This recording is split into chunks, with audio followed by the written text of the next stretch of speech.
Donc, si vous êtes enseignant, voici quelques conseils pour vous. Donc, on se rappelle que logiquement, c'est bien d'avoir donc 5 joueurs par kit. Ces kits sont téléchargeables en ligne et sont assez facilement imprimables. Donc, un set, un kit par 5 joueurs, donc logiquement vous allez avoir peut-être 4 ou 5 maximum kits par classe. Je vous conseille de l'utiliser en plein milieu d'un programme dédié à la recherche d'emploi ou bien éventuellement à la fin. C'est un jeu qui est aussi rejouable, donc vous avez facilement 5 à 10 heures possibles de jeu et chaque partie de jeu peut durer facilement 60 minutes. Alors, je vous conseille évidemment, selon votre langue cible, donc d'étudier les expressions dédiées d'abord, mais pas uniquement. Voilà, ce qu'il faudrait vraiment faire, c'est aussi focaliser sur les critères et tout ce qui est performance quantifiable. Et c'est ça que les DRH recherchent dans les réponses, c'est pouvoir non pas uniquement qualifier de « je suis génial, je sais faire ceci », mais aussi parler d'expérience et d'anecdotes et quantifier sa performance. Rappelons-nous que toutes les questions qui sont proposées dans Hot Seat sont issues d'une dizaine de DRH à niveau international, France, Royaume-Uni, la Suisse et les US.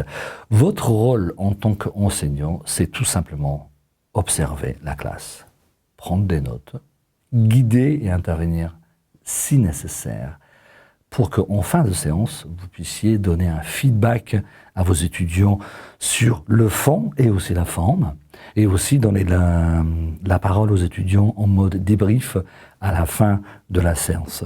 Ceci est un exercice quand même assez difficile pour les élèves, mais c'est fait dans un environnement qui est sécurisé. On n'est pas dans la réalité, on est dans une salle de classe, on n'est pas dans un réel entretien d'embauche.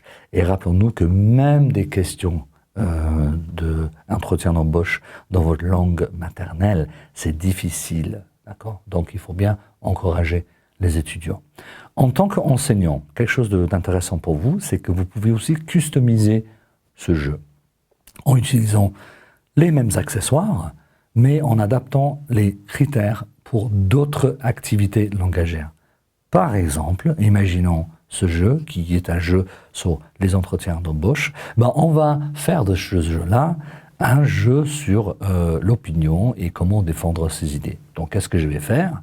Je vais remplacer ces 4 critères-là par d'autres critères. Par exemple, les marqueurs d'opinion, le contenu, les idées, utilisation de vocabulaire dédié et pertinence, maîtrise de la langue. Ensuite, je vais remplacer ces questions-là par d'autres questions. Par exemple, les salaires des PDG devraient être donc limités à 10 fois le salaire du travailleur col bleu dans leur propre usine. D'accord ? Alors, si vous êtes intéressé pour avoir d'autres jeux, vous pouvez visiter donc notre site web Game to Learn, @grenoble-inp.fr. Vous avez aussi la possibilité d'utiliser ce jeu-là en version smart et connectée. Donc pour cela, je vous invite à visiter notre site qui est smartgamesbuilder.com et en gros, si vous avez un téléphone Android avec NFC, si vous avez une carte connectée qu'on peut vous aider à procurer, ou bien un bracelet connecté, vous pouvez aussi jouer ce jeu-là en mode connecté. Donc en fait, on n'a plus besoin donc des cartes. Voilà, je viens de connecter avec mon bracelet et on va afficher donc les questions ici avec les chronométrages au niveau de points et de temps là. D'accord? Enjoy playing. Merci pour votre attention.